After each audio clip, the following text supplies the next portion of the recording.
Virtualmente todos na Terra, independente de sua religião ou nacionalidade, reconhecem que existe alguma espécie de batalha ocorrendo no mundo entre as forças do bem e do mal.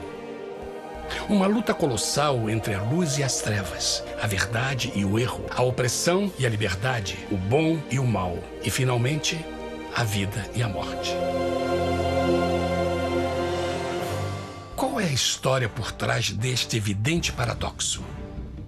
Muitas religiões, assim como a Bíblia, ensinam que além deste véu tridimensional do mundo físico que vemos, existe outro mundo espiritual que não podemos ver. Nesta realidade invisível ao nosso redor, se desencadeia uma batalha titânica entre o herói supremo e justo contra o vilão mais cruel e maligno. A grande pergunta é: quem são esses personagens e como e onde começou esta crise cósmica? Este é o maior mistério de todas as épocas e a história mais fascinante e verdadeira que jamais tem sido contada. Esta crise envolve cada pessoa sobre a Terra. Sim, cada pessoa.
A história humana está repleta de cenas de guerras.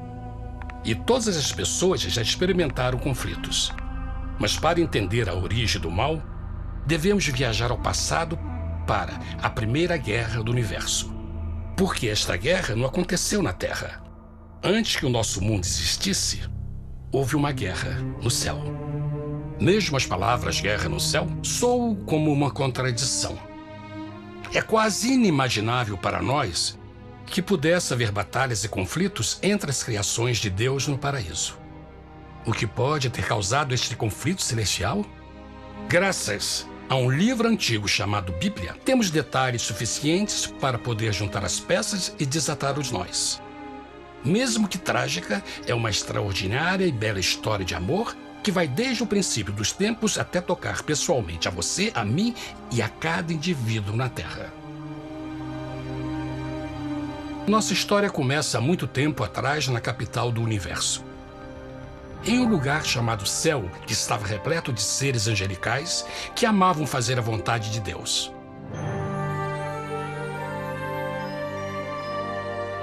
Sob o justo e amoroso governo do Criador, todo o céu desfrutava uma existência de felicidade e perfeita paz.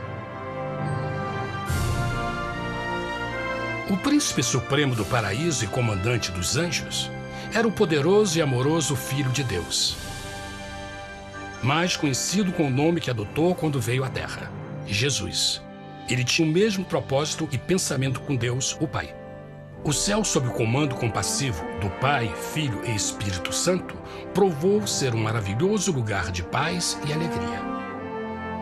Para realizar as ordens de Deus, a Trindade estava rodeada de um oceano virtual de inumeráveis espíritos ministradores chamados serafins e querubins, mais conhecidos como anjos. Estas poderosas e inteligentes criaturas descobriram que a felicidade estava em cumprir as ordens do Todo-Poderoso. Mas Deus criou um extraordinário anjo para atuar como líder de toda a multidão celestial. A Bíblia nos diz que seu nome era Lúcifer, que significa portador da luz. Este querubim foi o maior ser criado por Deus e assumia a posição mais próxima do trono de Deus, estando diretamente sob a autoridade de Jesus. A tarefa de Lúcifer era difundir a luz e o conhecimento da vontade de Deus a todos os outros anjos. Lúcifer foi o mais esplêndido ser criado por Deus. Era extremamente bonito e dotado de enormes poderes de liderança e organização. Entre os anjos, ele foi muito admirado, respeitado e amado como amigo. Mesmo assim, Deus previu o mal que Lúcifer estava a ponto de introduzir no reino da luz. Cheio de sabedoria e formosura, de todas as pedras preciosas te cobrias. Tu eras o querubim, ungido para cobrir, e te estabeleci. No monte santo de Deus estavas. No meio das pedras afogueadas andavas. Perfeito eras nos teus caminhos, desde o dia em que foste criado, até que se achou iniquidade em ti. Quando Lúcifer percebeu a sua beleza e poder, seu coração pouco a pouco começou a mudar. Permitiu que seu enfoque se afastasse de Deus e direcionou seu amor para si mesmo. Talvez nunca saberemos completamente como e por que estas sementes de rebelião germinaram em seu coração. Mas o profeta Isaías nos dá uma visão do pensamento de Lúcifer.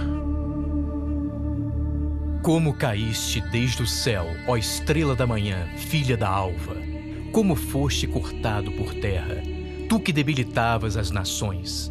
E tu dizias no teu coração: eu subirei ao céu, acima das estrelas de Deus exaltarei o meu trono.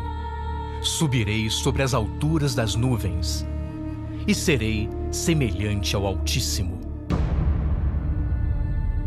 Lúcifer, aos poucos, começou a cobiçar o poder de Deus, mas não sua personalidade. Ao pensar em suas próprias habilidades e belezas extraordinárias, os perversos tentáculos do orgulho e vaidade congelaram sua mente. Este ressentimento e inveja fizeram com que ele violasse a lei sagrada de Deus e se rebelasse contra seu governo. Precisamos fazer uma pausa e esclarecer algo.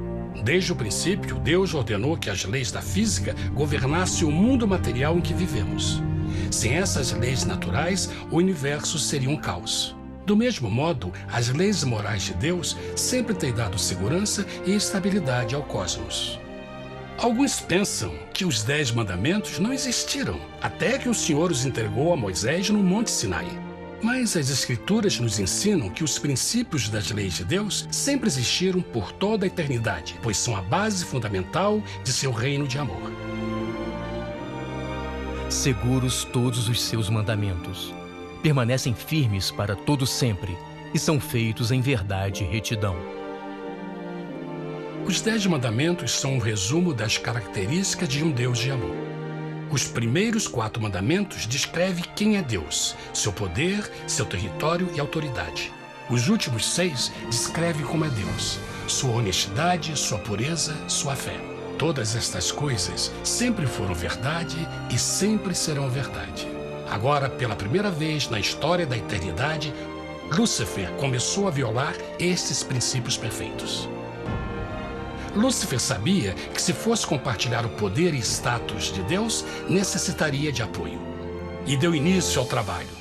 Começou sorrateiramente a circular entre os outros anjos, plantando sementes de dúvida e descontentamento a respeito da liderança de Deus, ao mesmo tempo em que, sutilmente, revelava suas próprias virtudes. Ele insinuou que Deus abusava de seu poder divino e suas leis restringiam a verdadeira liberdade e felicidade de suas criaturas. Com seu raciocínio audaz e poder de influência, Lúcifer pôde persuadir a um grande número de anjos a se unirem para seu motim.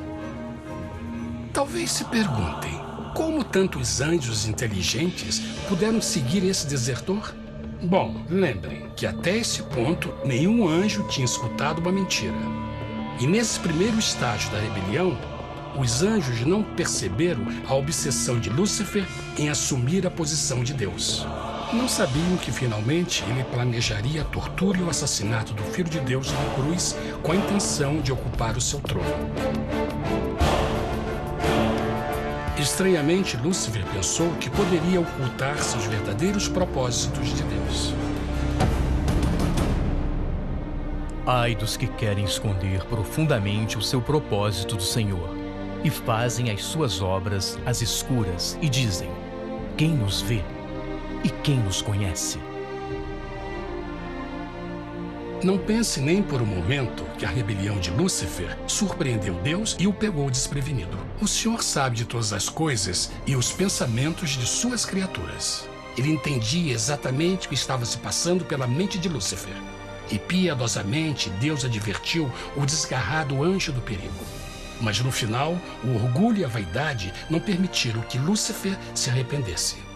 Então, iniciou a rebelião total contra Deus em vez da humilde obediência. Alguns podem perguntar: isso significa que Deus criou um anjo defeituoso? Não, mas ele criou Lúcifer com livre-arbítrio. Verão que o livre-arbítrio é uma coisa maravilhosa, mas também muito perigosa, incluindo o risco de uma rebelião e a possibilidade de que o amor de Deus seja rejeitado. Vejam que o amor real não pode vir de uma criatura pré-programada e não pode ser forçado, deve ser voluntariamente dado. Por exemplo, mesmo que seja bonito este cachorro robô, na verdade, nunca poderá amar-me. Posso fazer que pareça que me ame, mas só estará seguindo instruções pré-programadas. Não tem opção. Por outro lado, este pequenino está realmente feliz em ver-me. Ele decidiu dar-me seu afeto.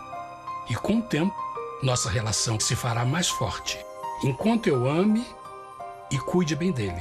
Do mesmo modo, um Deus de amor só quer amor verdadeiro de suas criaturas. E para que isso aconteça, elas precisam ter o livre-arbítrio. A rebelião de Lúcifer é a maior evidência de que ele tinha esta liberdade. Agora, a grande pergunta é: como Deus enfrentaria esta crise? Como lidaria com Lúcifer e com os milhões de anjos que se uniram nessa rebelião? Muitos questionam por que Deus não acabou imediatamente com a rebelião. Afinal, ele poderia facilmente vaporizar Lúcifer com um raio. Mas isto teria solucionado o problema? Não, pelo contrário. Isso só teria intensificado as dúvidas e suspeitas que Lúcifer havia plantado na mente dos anjos. Lembrem que Lúcifer sabia, como ninguém mais, da engrenagem interna do governo de Deus. Sua destruição seria vista como parte de uma grande armação, e a razão que o motivou servir Deus teria sido o medo da represália e não o amor. O Senhor sabia, na sua sabedoria, que a melhor forma de enfrentar a crise era permitindo que tudo seguisse o seu curso. Esta seria a única forma de se assegurar que o mal não se ergueria outra vez. Deixai crescer ambos juntos até a ceifa. E por ocasião da ceifa, direi aos ceifeiros: colhei primeiro o joio e atai-o em molhos para o queimar, mas o trigo ajuntai-o no meu celeiro. Na parábola do joio e do trigo, Jesus descreve que um tempo de crescimento é necessário para que uma planta revele sua verdadeira natureza. No seu entendimento infinito, Deus sabia que, com o tempo, o caráter real de Lúcifer seria exposto e que os amargos frutos de sua rebelião seriam vistos. Até agora, os cidadãos do universo não estavam familiarizados com o pecado e até onde os levaria. Mas isso mudaria quando eles vissem por si mesmos sua terrível natureza autodestrutiva. Afinal, a sabedoria e o amor do governo de Deus seria para sempre confirmado e o universo estaria seguro. Quando Lúcifer e seus seguidores revelaram abertamente sua rebelião, o Senhor soube que não haveria paz se permitisse que eles ficassem no céu. Deveria impor um limite, entrar em ação e enfrentar os rebeldes. Mas Lúcifer e seus seguidores nunca sairiam por vontade própria ou pacificamente. O passo seguinte foi a guerra. E houve batalha no céu. Miguel e os seus anjos batalhavam contra o dragão. E batalhavam o dragão e os seus anjos. Mas não prevaleceram, nem mais o seu lugar se achou nos céus. E foi precipitado o grande dragão, a antiga serpente, chamada o Diabo e Satanás, que engana todo mundo. Ele foi precipitado na terra, e os seus anjos foram lançados com ele. A Bíblia não revela exatamente que tipo de armas foram usadas durante este conflito cósmico. Mas esta guerra foi como nenhuma guerra que os olhos mortais já viram. Apocalipse 12:4 nos diz que finalmente Lúcifer e 1/3 dos anjos de Deus foram expulsos do paraíso.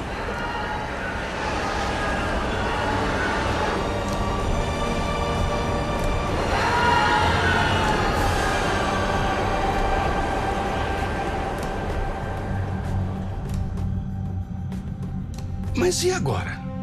Lúcifer tinha milhões de anjos ao seu lado, mas precisava de um pedaço de chão para continuar sua rebelião. Rápido, muito rápido, o universo começou a entender o quão doloroso e caro o pecado poderia chegar a ser. Mas a guerra não tinha terminado. Apenas começava. Lúcifer, o portador da luz, agora virou Satanás, o adversário.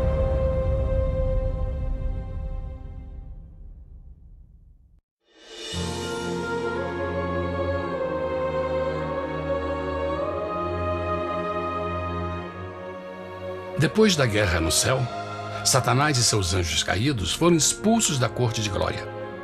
Por um tempo, o diabo e seus demônios vagaram pelo universo buscando inutilmente mundos que se compadeceram e se uniram à sua rebelião. Enquanto isto, o coração de Deus sentia intensamente o vazio que deixou a perda de Lúcifer e seus anjos.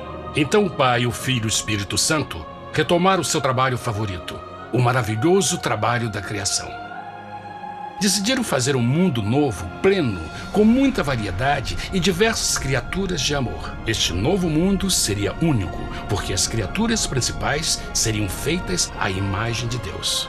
Para eles, o Senhor também daria o domínio deste planeta novo, que conhecemos como Terra. No princípio, Deus criou a terra. E viu Deus tudo quanto tinha feito, e eis que era muito bom.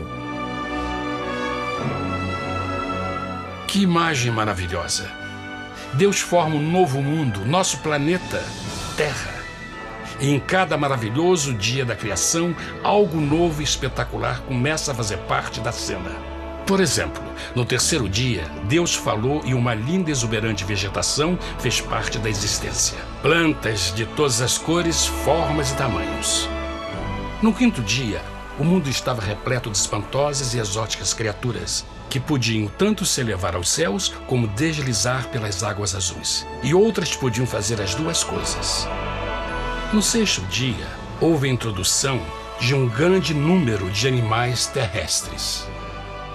Desde o gigante elefante até o pequeno esquilo, cada um encontrou um lugar nesse novo planeta para viver em harmonia com o resto da criação.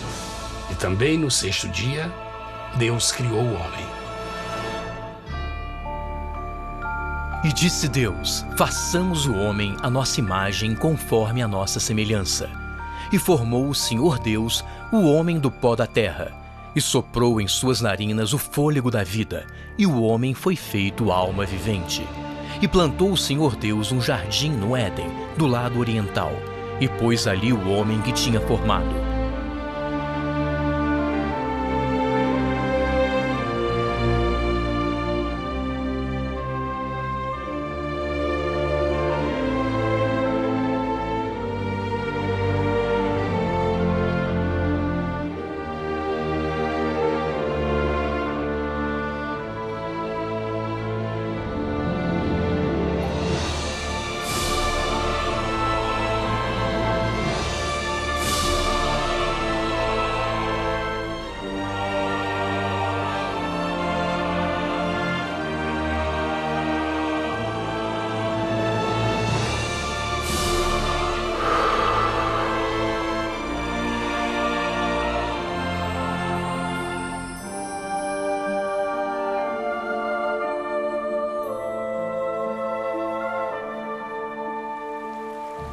Mas que grande honra ser criado à semelhança de Deus, ser um indivíduo com liberdade de pensamento.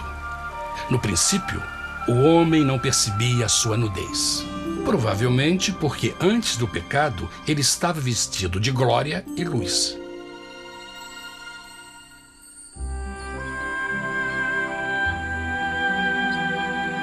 Deus também criou a companheira perfeita para Adão, sua bela esposa Eva.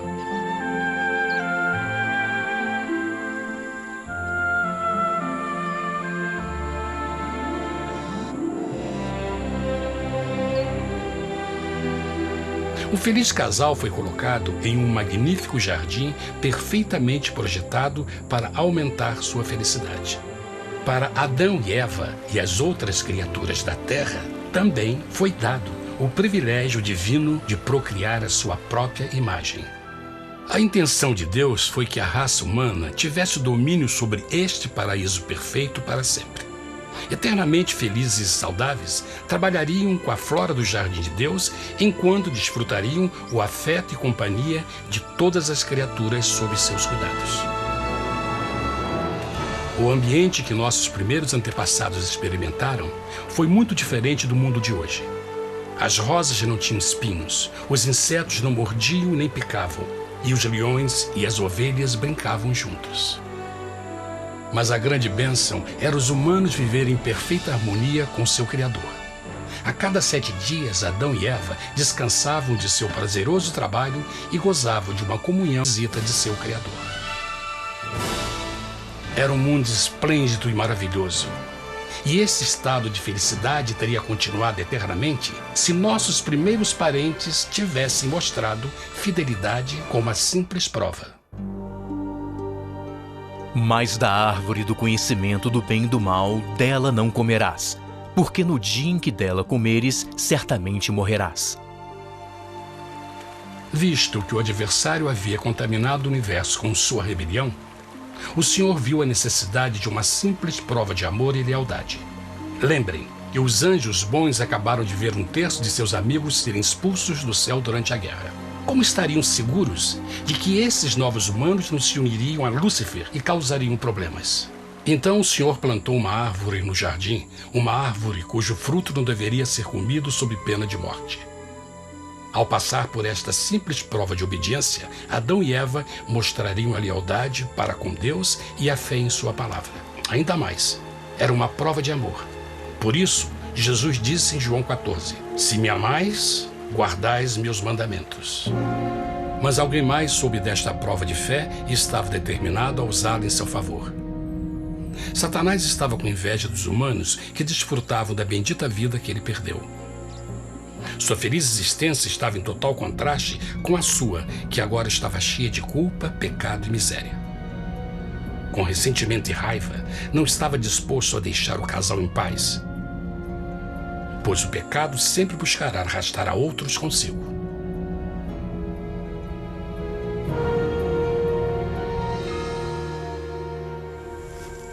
Então um dia, quando Eva estava concentrada em seu agradável trabalho, se viu sozinha e muito perto da árvore proibida.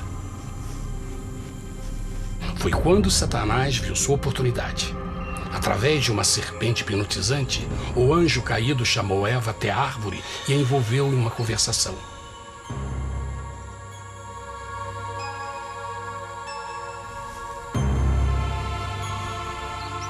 Suas palavras encantadoras foram cuidadosamente calculadas para gerar desconfiança a Deus.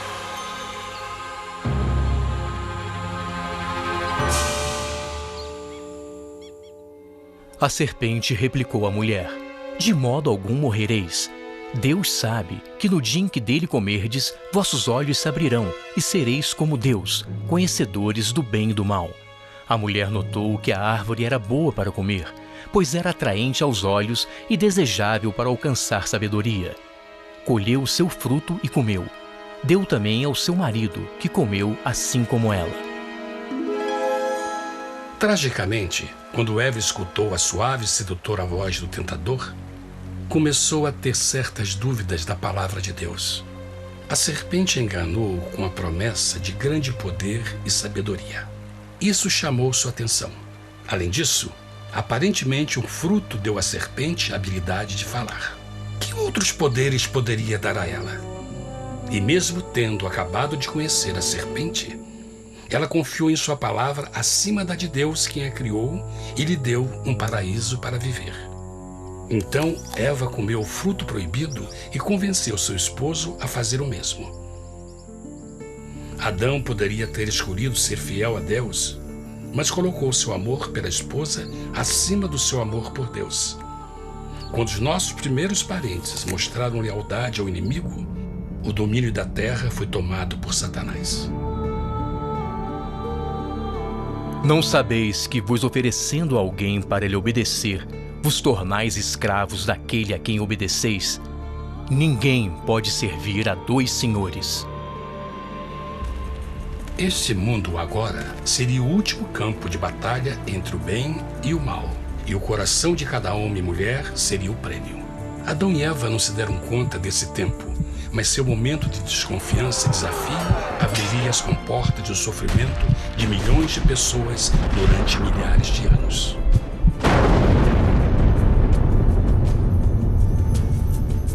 Portanto, como o pecado entrou no mundo por um homem, e por ele a morte, e assim a morte transmitiu-se a todos os homens naquele em quem todos pecaram. Nossos primeiros parentes logo enfrentaram o terrível resultado de seu pecado. Em estado santo, Adão e Eva resplandeciam com túnicas de glória. Depois de pecarem, suas túnicas naturais de luz se desfizeram e eles ficaram mortificados com a sensação de sua nudez. Vergonha e temor tomaram o lugar de sua alegria e paz e trataram de cobrir sua nudez com folhas. Agora eles se encontravam sob constante influência do diabo. Ao ceder à tentação, debilitaram sua natureza. E Satanás ganhou poder sobre a humanidade. As pessoas não podiam resistir às tentações do diabo com sua própria força. Por último, e o mais aterrador, se encontravam vivendo sob a pena de morte iminente. Deus havia advertido que a desobediência traria a morte. Já tinha experimentado a morte espiritual. Quanto tempo passaria para sofrerem a morte física também? Nesse ponto, seu futuro não tinha nada mais que escuridão e desespero. Tendo expulsado o homem, colocou diante do jardim do Éden os querubins com o cintilar da espada flamejante, para guardar o caminho da árvore da vida.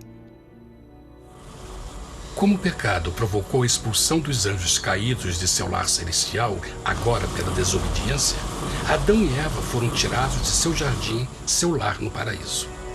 Tudo à sua volta estava mudando rapidamente, e a humanidade se encontrou suscetível às dores, doenças e finalmente à morte. Até os animais e plantas estavam infectados pela terrível maldição. Os espinhos e cardos agora pareciam árvores e flores, e os animais que antes eram gentis começaram a se matar e a devorar uns aos outros. O pior resultado foi que o pecado separou a humanidade de Deus. Mas vossas iniquidades cavaram um abismo entre vós e vosso Deus. São vossos pecados que ocultaram de vós sua face, para não vos escutar. Na criação, foram dados a Adão e Eva a honra de falar com os anjos, e até com o Filho de Deus cara a cara. Mas Deus é tão puro e santo que nenhum mal pode existir na sua presença. Agora que os primeiros humanos tinham pecado, Deus afastou sua santa presença deles para a sua própria proteção. O pecado tinha queimado uma parte da alma do homem que já não podia ver a dimensão espiritual. Deste momento em diante, a comunicação com o céu seria limitada. Mesmo com todas estas maldições caindo sobre Adão e Eva, o coração do Senhor se encheu de compaixão. A lei que haviam violado não poderia ser alterada para salvá-los, pois é tão sagrada e imutável como Deus mesmo. O Senhor sabia que havia só uma maneira na qual o homem podia se redimir. Então um plano foi revelado, nascido do fundo do coração de Deus. Um plano para salvar o homem de seu encontro com a morte eterna e restaurar tudo que estava perdido com o pecado. Seria de grande intensidade, alcance e poder, mas seria um plano que também implicaria num enorme sacrifício. O amor de Deus para conosco se manifestou por ter enviado ao mundo seu Filho unigênito, a fim de vivermos por ele. Nisto consiste o amor, não em termos nos amado a Deus, mas em ele nos ter amado e enviado seu Filho para se sacrificar por nossos pecados. As Escrituras claramente ensinam em Romanos 6:23, o custo do pecado é a morte. A lei violada demandava a vida do pecador e só tinha um em todo o universo qualificado como substituto da humanidade. O Criador só podia pagar a dívida de suas criaturas tomando seu lugar. Então Jesus Cristo, o Filho de Deus, concordou em deixar a pureza, glória e segurança do céu. Ele viria para morrer em nome do homem em seu malvado e renegado planeta.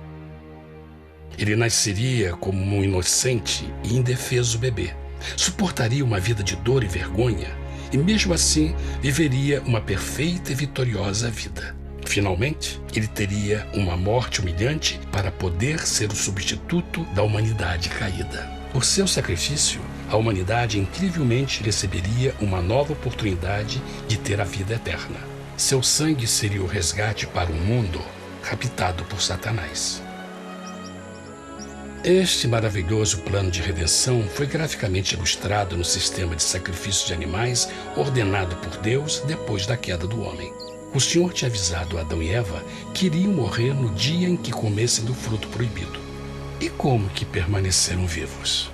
A Bíblia nos diz que imediatamente depois do pecado, Deus providenciou roupas na forma de peles de animais. É bom notar que o Apocalipse se refere a Jesus Cristo como a ovelha que foi morta desde o princípio do mundo. Isto indica que uma ovelha foi sacrificada no mesmo dia para prevenir suas mortes imediatas. Pela fé, neste sacrifício, suas mortes foram simbolicamente transferidas deles para a criatura inocente. A ovelha certamente era a representação de Jesus. Assim, um raio de esperança foi dado em uma situação de escuridão e desespero. Através do arrependimento e a fé no sangue do Messias, qualquer humano poderia uma vez mais ser filho de Deus. Mas mesmo com este grande plano para a humanidade, Satanás ainda tinha o domínio da terra. E a vida na terra não estava fácil. No mundo haveis de ter aflição, mas coragem, pois eu venci o mundo. Naturalmente, muitos se perguntam, como um Deus amoroso e poderoso permite dores e sofrimentos no nosso mundo atual? Mas está claro desde o Gênesis que Deus nunca quis que nós tivéssemos o conhecimento da dor dessa vida.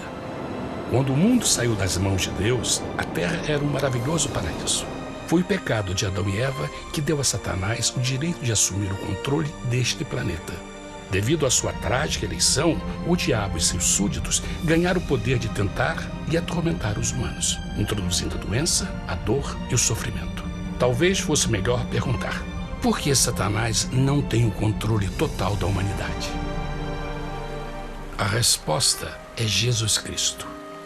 Talvez já perceberam que a morte de Jesus na cruz deu a cada um de nós a oportunidade de sermos salvos, mas na verdade fez muito mais do que isso. Quando o Salvador ofereceu sua vida para redimir a terra, esse ato poria restrições ao controle de Satanás sobre a humanidade. Satanás não poderia forçar nossa vontade e seu poder de nos ferir seria limitado. O sacrifício de Cristo também nos trouxe um tempo de prova, durante o qual poderíamos ver a diferença entre o governo de Deus e o de Satanás, e então decidir a quem servir. Finalmente, pelo sacrifício que fez Jesus, o reino de Satanás chegará ao seu final, e um dia a terra será devolvida ao homem mais maravilhosa do que era no princípio. Mesmo Adão e Eva tendo começado suas vidas como exilados do paraíso, ainda tinham esperança. Deus providenciou peles de animais sacrificados para se cobrirem. Mas o mais importante, ele prometeu o sangue do Cordeiro de Deus para pagar por seu pecado, se aceitassem a Cristo e se arrependessem. Uma grande pergunta permanece: as pessoas aceitariam o grande presente de Deus? Como escaparemos se agora desprezarmos a mensagem tão sublime da salvação? A incrível história que acabaram de escutar é verdade e afeta vocês.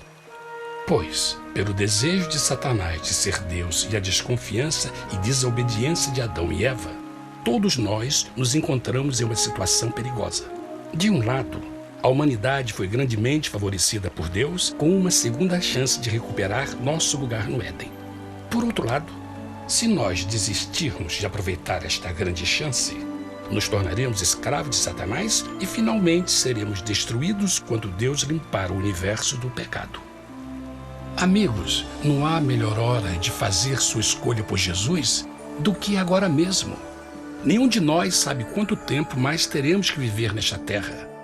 Jesus nos tem mostrado grande interesse no seu bem-estar e seu amor por vocês o levou a providenciar uma maneira de escaparmos de uma futura destruição.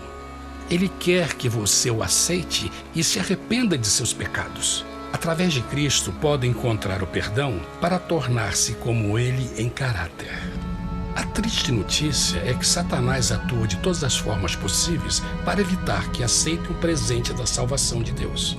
Devido à nossa rotina da vida, o amor ao dinheiro ou alguma outra distração fascinante, ele trabalha para manter a todos ocupados e afastados do que, na realidade, mais importa, sua salvação eterna. Para que entendam a realidade da situação e que se você não escolhe a Jesus por omissão, está escolhendo a Satanás. Mesmo que a terrível escolha de Adão e Eva nos traga morte e miséria, vocês agora podem tomar uma melhor decisão.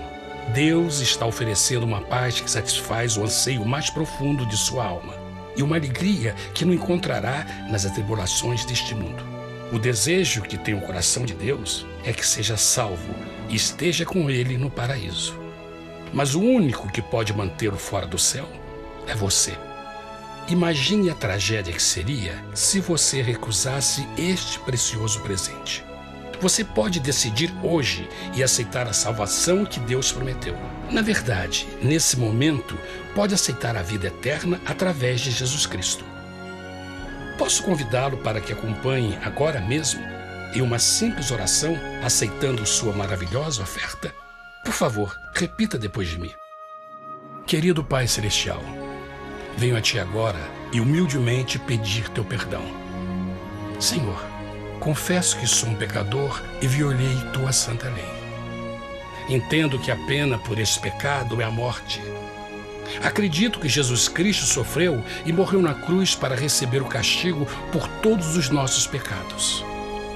Acredito que Jesus ressuscitou e eu o aceito como meu Salvador pessoal. A partir deste momento em diante, Te dou o meu coração e eu o aceito como o Senhor da minha vida. Por favor, perdoa todos os meus pecados e envia Teu Espírito para ajudar-me a fazer a Tua vontade. Te agradeço por Teu grande amor e aceito Teu presente da vida eterna. E eu oro tudo isso em nome de Jesus. Amém.